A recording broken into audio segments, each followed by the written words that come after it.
Spectrum hotspots are regular wireless internet connections that work like any Wi-Fi network. These hotspots are available for free to Spectrum mobile and internet customers at various access points, such as local parks. Non-customers can also access them, but only for a 30-minute trial period.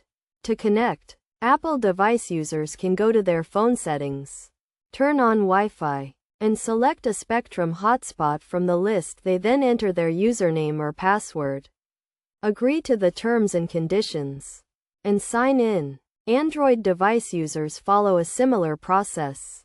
They go to their network and internet settings, turn on Wi-Fi, and choose a Spectrum hotspot. They then sign in with their email account and password. For automatic connection, users can download the My Spectrum app, available for both Apple and Android devices. With this guide, users can enjoy secured and uninterrupted internet access at Spectrum hotspot points.